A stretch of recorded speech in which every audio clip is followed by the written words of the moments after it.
यडं चन्द्र समान गुणाजयं चं वैभूपसोऽहं तं गोमटेशं प्रणमामि नित्यं तं गोमटेशं प्रणमामि नित्यम्।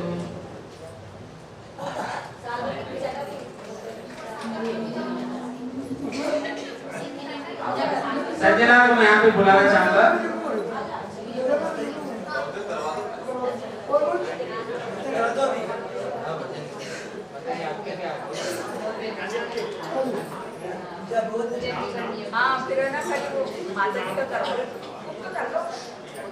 मैं माता जी के चरणों में वंदना भी प्रेषित करते हुए माता जी से निवेदन करूंगा, कृपया चिन्मणि की वाणी से हमें प्रदान करें।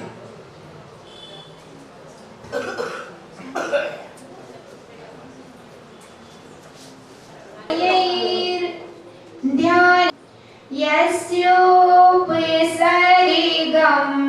निर्वर्तयतं नमामि पाशं महतादरेण नमामि पाशं महतादरेण गुरुवः पान्तुनो नित्यं ज्ञानदर्शन नायिका चारित्रार्णवगम्भीरा मोक्षमार्गोपदेशिका मोक्षमार्गोपदेशिका रूपिता है सद्गुरु ही भगवान है गुरु की महिमा गाते जाओ जब तक घट में प्राण है गुरु ही माता गुरु पिता है सद्गुरु ही भगवान है गुरु की महिमा गाते जाओ जब तक घट में प्राण है गुरु कृपा से भीलपुर रेवा प्रथम स्वर्ग में देव बना गुरु कृपा से देखो वाला कुंद कुंद स्वयमेव बना सिंहराज भी गुरुवाणी सुन बना वीर भगवान है गुरु की महिमा गाते जाओ जब तक घट में प्राण है गुरु ही माता गुरु पिता है सद्गुरु ही भगवान है गाते जाओ जब तक घट में प्राण गुरुवाणी सुने कुसियाल रात्रि भोजन त्याग दिया गुरु कृपा ने अहोसियाल को स्वर्ग सुखों में भेज लिया इसीलिए तो गुरु की गाथा गाते वेद पुराण है गुरु की महिमा गाते जाओ जब तक घट में प्राण है गुरु ही माता गुरु पिता है सद्गुरु ही भगवान है गुरु की महिमा गाते जाओ जब तक घट में प्राण है गुरु भक्ति से चंद्रगुप्त को देवों ने आहार दिया गुरु भक्ति ने चंदन बाला दुखिया का उद्धार किया। गुरु नहीं जिसके जीवन में, जीवन क्या शमशान है। गुरु की महिमा गाते जाओ जब तक घट में प्राण। गुरु ही माता, गुरु पिता है, सद्गुरु ही भगवान है। गुरु कृपा से खदिर सार ने काग मांस का त्याग किया। सैनिक राजा बनकर उसने तीर्थंकर का बंद किया। जिनके पावन चरना छूकर धरती तीर्थ समान है।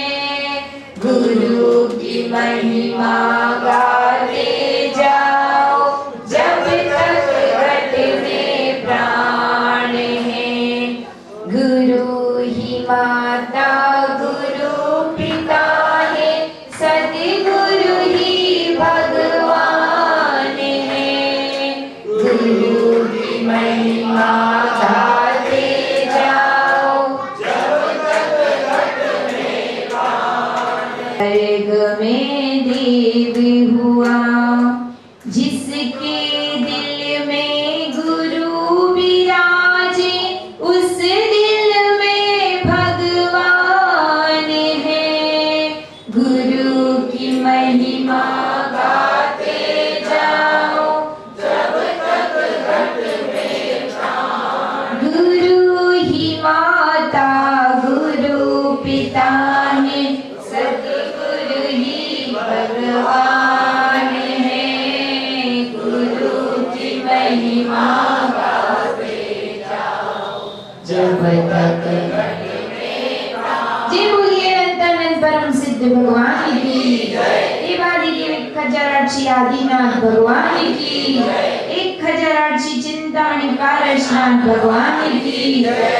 अंतिम शासन नायक भगवान महावीर स्वामी की जय। परम पूज्य सर्वनेता संतिगुणाचार्य गुरुवर विराट सागर जी महाराज की जय। अहिंसामयी विश्व धर्म की जय।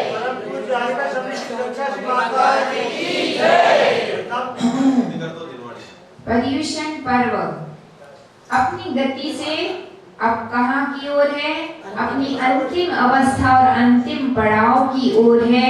धीरे धीरे धीरे धीरे आगे बढ़ते हुए हम 10वीं सीढ़ी तक पहुंच गए हैं।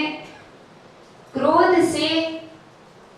को जीतकर हमने क्षमा को पाया, मान को जीता और मार्गा को पाया, मायाचारी को जीता और किसको पाया? आर्जव को पाया। और लोभ को जीत करके उत्तम शौच धर्म हमारे जीवन में आया। और जब चारों कषायों को जीत लिया जाता है तो जीवन में किसका प्रवेश होता है? सत्य का। और जहाँ सत्य है वहीं संयम है, जहाँ संयम है वहीं तप है, वहीं त्याग है। और जहाँ तप त्याग होता है वहीं पर प्राणी क्या होता है? खाली हो जाता है। और उसके अंदर कौन सा धर्म आ जाता है? उत्तम आकिंचन्य। और आज का 10वें नंबर का सबसे अंतिम धर्म है और उसका नाम क्या है? उत्तम ब्रह्मचर्य धर्म। अब ब्रह्मचर्य किसे कहते हैं? तो आचार्य भगवान कहते हैं आत्मने ब्रह्मणि चरति इति ब्रह्मचर्या। मतलब आत्मा का अपने ब्रह्म स्वरूप में लीन होना। किसमें लीन होना? अपने ब्रह्म स्वरूप में लीन होना। उसका नाम क्या होता है? ब्रह्मचर्य व्रत होता है, ब्रह्मचर्य धर्म होता है। जब जब यह आत्मा विभाव का आश्रय लेती है, किसका आश्रय लेती है? विभाव में जाती है, तब तक अब्रह्म का सेवन होता है। और जब आत्मा किस में आ जाती है? अपने स्वभाव में आती है, तभी वह क्या बन पाती है? ब्रह्मचारी बन पाती है। अब कोई व्यक्ति कहे कि भैया किसी व्यक्ति ने क्रोध किया, तो बतलाइए क्या वह ब्रह्मचारी है क्या? वह ब्रह्मचारी नहीं है। क्यों? क्योंकि क्रोध करना आत्मा का स्वभाव नहीं है। आत्मा का स्वभाव तो क्या है? क्षमा भाव को धारण करना आत्मा का स्वभाव है। तो जो जो भी वैभाविक परिणतियां हैं वे सब हमें अपने स्वभाव से दूर ले जाने वाली हैं, और जो जो परिणतियां अपने स्वभाव से दूर ले जाने वाली हैं वे सब क्या हैं? अब्रह्म रूप हैं। इसीलिए आचार्य भगवान कहते हैं कि तुम किसमें रमण करो? अपनी आत्मा में। यो चित्त निज में थिर भये तिन अखत जो आनंद लह्यो, सो इंद्र नाग नरेंद्र वा अहम इंद्र के नाही गयो। यो चित्त निज में थिर भये, किसका चिंतन किया? अपनी आत्मा का चिंतन किया और अपनी आत्मा में लीन हो गए। कौन लीन हो गए? निर्ग्रंथ दिगंबर संत। यो चित्त निज में थिर भये तिन अखत जो आनंद लहो। और जब निर्ग्रंथ संत अपनी आत्मा में डूब जाते हैं, अपनी आत्मा के साथ एकाकार हो जाता है, तो फिर क्या होता है? सो इंद्र नाग नरेंद्र वहां अहमेंद्र के नाही गयो। इंद्र हो चाहे नागेंद्र हो चाहे अहमेंद्र हो, देखिए सबसे ज्यादा सुख कहाँ है? स्वर्गों में। कहाँ है? स्वर्गों में। परंतु स्वर्ग से भी ज्यादा सुख यदि किसी को होता है तो किनको होता है? जो अपनी आत्मा के स्वरूप में लीन हो गए हैं, ऐसे निर्ग्रंथ दिगंबर संतों को। देखिए जब कभी आध्यात्म की चर्चा चलती तो आपको कैसा लगता है? आनंद आ जाता है। आता कि नहीं? तो जब उस आत्मा की चर्चा मात्र सुनने से क्या होता है? आनंद आ जाता है। तो फिर उसमें लीन होने पर कैसी अनुभूति होती होगी, उसका वर्णन तो शब्दों से किया ही नहीं जा सकता। तो अपना व्रत, अभी धर्म कौन सा चल रहा है? उत्तम ब्रह्मचर्य धर्म चल रहा है। और ब्रह्मचर्य धर्म क्या कहता है? कि अपने स्वरूप में ही हमें रहना चाहिए। अनादि काल से हमारे साथ कितनी संज्ञाएं लगी हुई हैं? 4। आहार, भय, मैथुन और परिग्रह। इन 4 संज्ञाओं के कारण ही क्या होता है? इस चतुर्गति रूप संसार में इस आत्मा का क्या होता है? परिभ्रमण होता है। और जब तक इन संज्ञाओं का हमारा क्या नहीं हो जाएगा, इनसे पीछा नहीं छूट जाएगा, तब तक उस ब्रह्म स्वरूप की प्राप्ति नहीं हो सकती। तो यह अब्रह्म की अवस्था कब तक चलती है? तो आचार्य भगवान कहते हैं 9वें गुण स्थान तक। कौन से गुण स्थान तक? क्योंकि संज्ञाएं कहाँ तक रहती हैं? कौन से गुण स्थान तक रहती हैं? बतलाइए। 9वें गुण स्थान में उनका क्षय होता है और 10वें में संपूर्ण कषायों का क्षय होता है। इसीलिए आचार्य भगवान कहते हैं कि अपने स्वरूप को पाने का प्रयत्न करिए। अब बहुत सारे लोग क्या कहते हैं कि अपने स्वरूप में हम कैसे आए, तो उसके लिए एक माध्यम हमने बनाया है। क्या बनाया है? भगवान की भक्ति। क्या बनाया है? अहर्निश हमें क्या करनी चाहिए? यदि अपने स्वरूप को हम पाना चाहते हैं तो क्या करना चाहिए? परमात्मा की भक्ति करना चाहिए। और यदि हम ब्रह्मचर्य धर्म तो बहुत ऊंची बात हो गई। अब ब्रह्मचर्य व्रत कितने प्रकार का होता है? 2 प्रकार का। एक ब्रह्मचर्याणु व्रत और एक ब्रह्मचर्य महाव्रत होता है। अणुव्रत में तो क्या रहता है? अपनी स्त्री को छोड़कर बाकी सारी स्त्रियों को कैसे रूप में देखना? अपनी माता के समान, बहन के समान और पुत्री के समान निगाहों से देखना। परंतु आज का समय बड़ा विचित्र है और पाश्चात्यता की दौड़ में सारी दुनिया दौड़ रही है और अपने नैतिक मूल्यों का, अपनी धर्म संस्कृति का क्या होता जा रहा है? पतन होता जा रहा है और सारी मर्यादाएं समाप्त होती जा रही हैं। एक समय वह था जब राम थे, लक्ष्मण थे और सीता थी। और जिस समय सीता जी का हरण हुआ उस समय क्या हुआ था आपको मालूम है? रामचंद्र की स्थिति बहुत बुरी हो गई थी। उन्होंने पत्थरों से जाकर पूछते थे, पत्तों से जाकर पूछते थे कि तुमने क्या मेरी सीता को देखा है? जगह जगह जाकर किसकी खोज करते थे? अपने सीता की। और जब सीता जी को रावण हरण कर ले जा रहा था उस समय सीता जी ने क्या किया? जो आभूषण शरीर में पहने थी वे उतार उतार कर नीचे फेंक दिए कि मेरे आभूषणों को देखकर ही मेरे नाक मुझ तक पहुंच जाएंगे।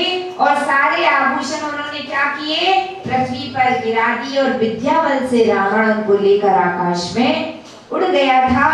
उस समय श्री रामचंद्र सीता जी की खोज करते हुए जब वन में यहाँ वहाँ भटकते हैं तो उनको क्या मिल जाते हैं, भूमि पर पड़े हुए आभूषण मिलते हैं और उन आभूषणों को वे उठाकर रख लेते हैं, क्योंकि उनको पता था कि ये आभूषण किसके हैं, सीता के हैं। और उन आभूषणों को ले जाकर के वे सबसे पहले किसको दिखाते हैं, सबसे पहले लक्ष्मण को दिखाते हैं और कहते हैं अनुज देखो देखो ये हमारी सीता के आभूषण हैं, बताओ कि ये कंठ का हार हमारी सीता का ही है ना। अपन कंठरवेशन लगाते ना, कोई चीज गुम जाए और कहीं से मिल जाए तो पूछते ही अपने ही है कि नहीं। तो पूछा कि हे अनुज बतलाइए ये गले का हार हमारी सीता का ही है ना। तो लक्ष्मण क्या कहते हैं, उनकी गर्दन नीचे झुक जाती है और कहते हैं कि भैया मुझे नहीं मालूम। फिर क्या करते हैं, श्री रामचंद्र जी कान के कुंडल उठाते हैं और लक्ष्मण के सामने रख देते हैं और कहते हैं कि बताओ अनुज क्या तुम इन कुंडलों को पहचानते हो, ये हमारी सीता के ही है ना। तो लक्ष्मण क्या कहता है, पुनरपि गर्दन नीचे हो जाती, भैया मुझे नहीं मालूम। उसके बाद श्री रामचंद्र जी माथे पे लगाने वाली बेंडी को निकाल करके देते हैं और कहते हैं लक्ष्मण देखो तुम ऐसा मत करो, अगर तुम ही नहीं पहचानोगे तो इन आभूषणों की पहचान करने वाला मेरे और तुम्हारे सिवा यहाँ कोई तीसरा व्यक्ति नहीं है। अनुज बड़े ध्यान से देखो और बतलाओ क्या यह माथे में पहनने वाला आभूषण सीता का ही है। लक्ष्मण की आंखों में आंसू आ जाते हैं और वे क्या कहते हैं कि भैया मुझे क्षमा करें मगर मुझे यह नहीं मालूम कि ये आभूषण किसका है। तो उसके बाद